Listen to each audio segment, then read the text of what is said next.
Buenos días, soy la médico Judith Perales Salazar, miembro del equipo técnico de la Dirección Ejecutiva de Prevención de Riesgos y Promoción de la Salud del Instituto Nacional de Rehabilitación.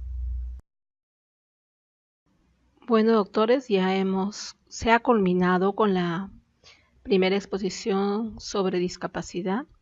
Entonces ingresaríamos a la segunda exposición, en la cual vamos nosotros a conocer el diagnóstico de daño y el diagnóstico etiológico. ¿Cuáles son los objetivos para nosotros, para esta ponencia? Identificar y colocar el diagnóstico de daño y diagnóstico etiológico en el certificado de discapacidad según la codificación CIE 10.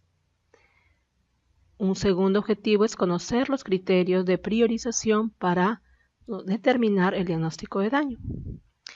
Y como último objetivo es conocer la clasificación de diagnóstico de daño con la finalidad de que ya una vez identificado lo coloquemos en el certificado de discapacidad.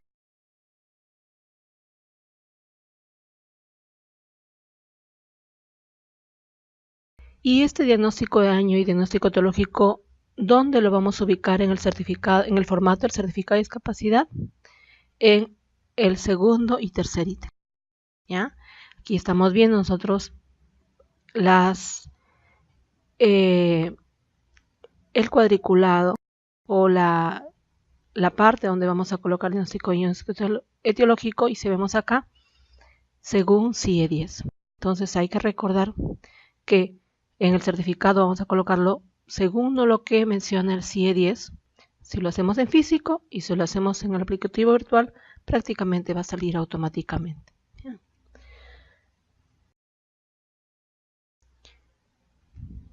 Para resaltar más, ahí están las flechas, ¿ya?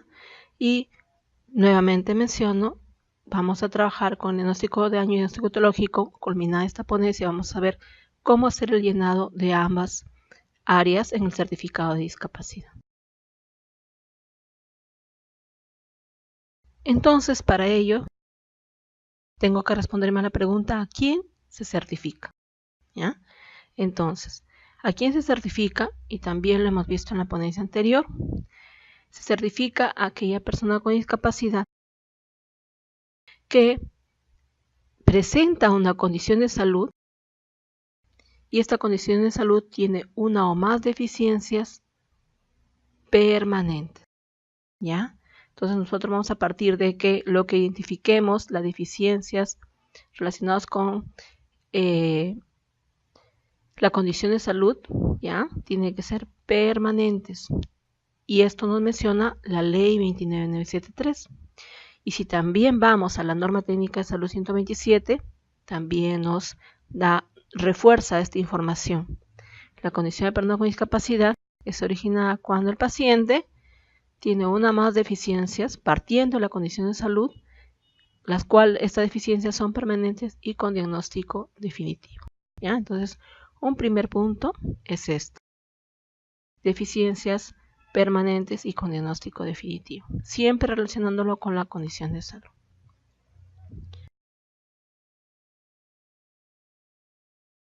Ya en el CIE 10, doctores, vamos a ver 3 puntos específicos. En el CIE 10 nos habla de lineamientos generales. En uno de los lineamientos generales nos dice que la persona a cargo del tratamiento del paciente debe seleccionar la afección principal, esta afección principal conocida como la condición de salud o esa condición de salud que tiene deficiencias en cada episodio de la atención de salud. ¿Y por qué nos ayuda esto?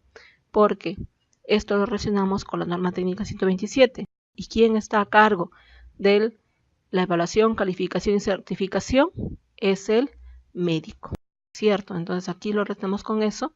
¿Y qué médico es? Es el médico a cargo del tratamiento, ¿sí? De la evaluación, calificación y certificación.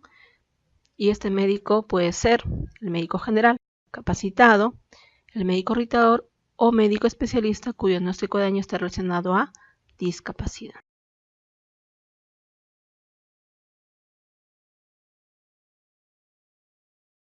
Otro punto importante, aquí nos habla de afección principal, se define como la afección diagnóstica al final del proceso de atención, ¿ya? Y esto nos ayuda a determinar el primer punto del proceso, que es la evaluación, ¿ya? Entonces, finalizada la evaluación, ¿ya? Y está sustentado en el CIE-10, finalizada la evaluación, nosotros vamos a determinar nuestro diagnóstico de daño y por ende también nuestro diagnóstico etiológico, ¿ya? Entonces, esta afección principal que se relaciona mucho con las deficiencias y con la condición de salud va a ser diagnosticada al final del proceso de evaluación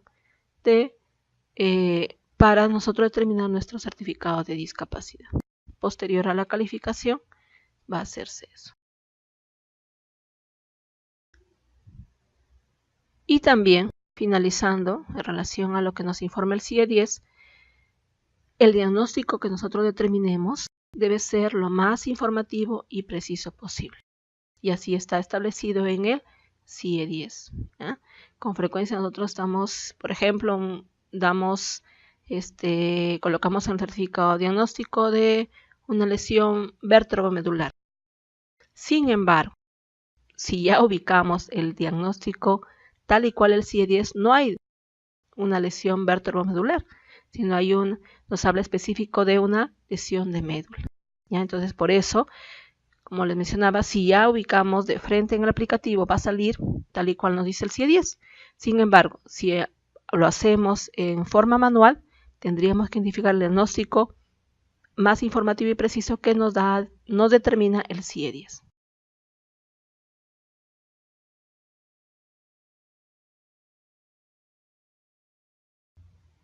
Ya avanzando en la determinación de este diagnóstico de daño, ya que nos menciona la norma técnica, nos dice que es la consecuencia de una enfermedad o accidente, ¿ya? Y el diagnóstico del CIE-10, nuevamente recalco, se relaciona con la condición de salud que ya vimos en la ponencia anterior.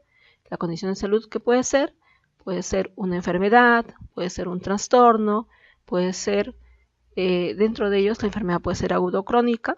Entonces, de acuerdo a eso, nosotros vamos a determinar el diagnóstico de daño, recordando también que esta condición de salud va a caracterizarse por deficiencias, cuyas deficiencias deben ser permanentes y definitivas. Ya en el diagnóstico de daño yo puedo determinar una sola afección, una afección única, una deficiencia única, una condición de salud única, ¿ya? Un ejemplo de ello podría ser una ceguera o una hipoacusia bilateral. Y tal y cual yo ya determino, es una deficiencia permanente, con diagnóstico definitivo, y identificándolo, este diagnóstico de daño genera limitación en la actividad y restricción en la participación, yo lo ingreso al certificado. Sin embargo, en algunos momentos va a haber que va a ser más de una afección, ¿ya? Más de una afección. Entonces, en este caso, si existe más de una afección en la persona que yo voy a certificar, existen criterios para determinar cuál de ellas sería la más idónea para colocarlo en el certificado.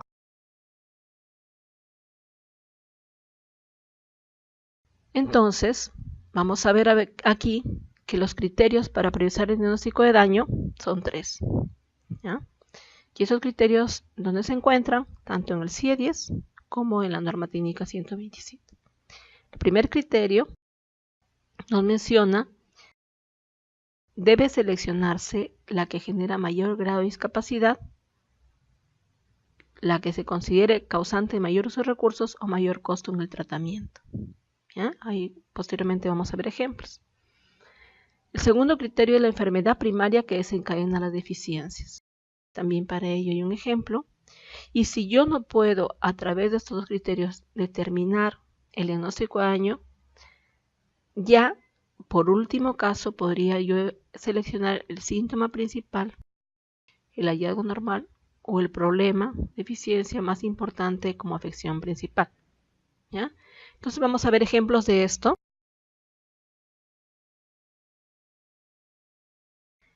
Aquí, el primer ejemplo. Tengo un paciente con estos diagnósticos con estas deficiencias, ¿sí? En este caso me viene así este paciente y tengo hemiplegia espástica, que es tal y cual el CIE-10, presenta una disartria, una parálisis cerebral y un retraso mental moderado. ¿Ya? Entonces, viendo estos 4 diagnósticos, ¿cuál es el diagnóstico de daño prioritario para el certificado de discapacidad? Si yo determino acá la parálisis cerebral infantil, ¿ya? Un niño con parálisis cerebral infantil, una parálisis cerebral, tanto la hemiplegia espástica como la disartria son componentes de este diagnóstico de daño. Un niño con PCI con frecuencia presenta hemiplegia espástica y disartria, ¿ya? Entonces, si yo me ubico acá y yo voy a la diapositiva anterior, nos menciona el segundo ítem, la enfermedad primaria que desencadena las deficiencias, ¿sí? Viéndolo desde ese punto de vista, la parálisis cerebral infantil engloba estos 2 diagnósticos, ¿ya? Muy bien, entonces yo me ubico en la parálisis cerebral infantil. Y el retraso mental es otro diagnóstico importante. Entonces yo quedo con estos 2 diagnósticos, parálisis cerebral infantil y retraso mental. Ahora, dentro de los 2, que podrían ubicarse los 2 en el certificado de discapacidad, ¿cuál sería el prioritario, el que lo coloquen en primer lugar? Si yo me voy nuevamente al criterios para priorizar el diagnóstico de daño, veo que en el primer ítem debe seleccionarse la que genere mayor grado de discapacidad, que se considera causante de mayor uso de recursos o de mayor costo de tratamiento. Entonces, viendo esto, yo determinaría el retraso mental moderado. ¿Por qué? Porque si solamente el paciente tuviera estos 3 diagnósticos, ya hemos visto que la parálisis cerebral infantil es la enfermedad que engloba estas 2 deficiencias, ¿ya? Ya hemos quedado con parálisis cerebral infantil y retraso mental. ¿Cuál de ellos genera mayor gasto de recursos? Es el retraso mental moderado, ¿cierto? Un paciente solamente con un trastorno motor y su nivel intelectual ok, va a tener menos dificultades que un paciente con retraso mental moderado. Este componente o esta alteración a niveles emocionales superiores va a generar un mayor gasto de recursos y también va a ser el que genere mayor grado de discapacidad. Entonces, viendo esto, ¿cuál es el diagnóstico de daño prioritario para el certificado de discapacidad? El retraso mental moderado. ¿Ya? Luego, otro ejemplo que vemos es aquí. ¿Cuál es el diagnóstico de daño prioritario para el certificado de discapacidad?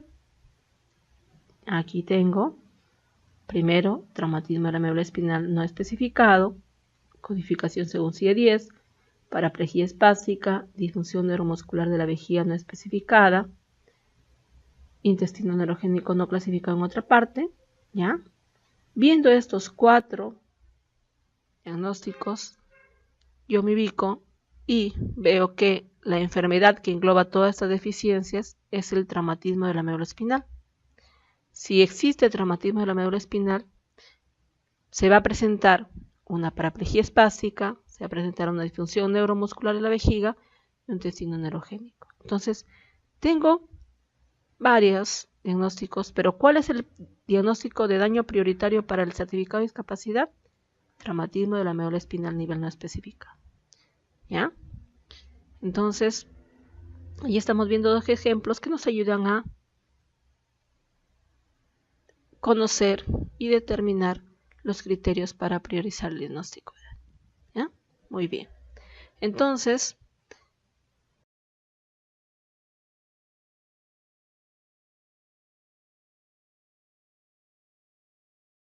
con eso hemos concluido los criterios y hasta aquí ya podríamos nosotros tener las bases para determinar el diagnóstico de daño y vamos al segundo ítem, que es diagnóstico etiológico, ¿ya?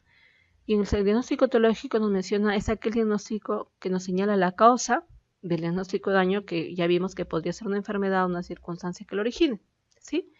Y este diagnóstico etiológico, ¿ya? Puede ser o podemos clasificarlo de causa conocida, de causa externa, de causa idiopática o de causa multifactorial, ¿ya?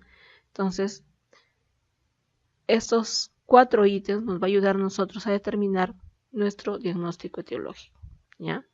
O esta clasificación. ¿Cuándo sería de causa conocida? Que es lo más frecuente. Si yo tengo mi diagnóstico de daño, un ejemplo, ausencia adquirida de pierna por arriba de rodilla, ¿ya? Y sé que la causa es una diabetes mellitus insulino dependiente con complicaciones tardías, lo voy a colocar. Tengo en mi historia clínica está la causa, esta causa es conocida, es una enfermedad y yo tal y cual lo voy a colocar en el certificado de discapacidad. Otro ejemplo de diagnóstico de daño es hemorragia suranoidea de la arteria cerebral media. Esta hemorragia suranoidea, ¿qué causa conocida tiene? Que está también presente o se presenta en la historia clínica, la hipertensión esencial o hipertensión primaria. Entonces, está en mi historia clínica, está sustentada en el diagnóstico etiológico, lo tengo en la historia y lo coloco, ¿ya? Que con frecuencia es una enfermedad. El segundo punto de causa externa, que nos menciona el CIE 10, que está codificado tal y cual, aquí tenemos ejemplos.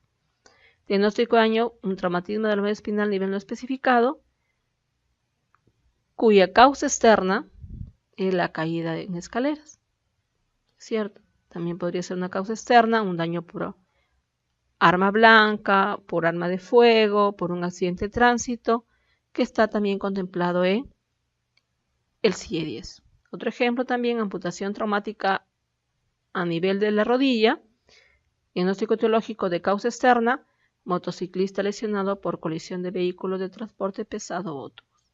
¿Ya?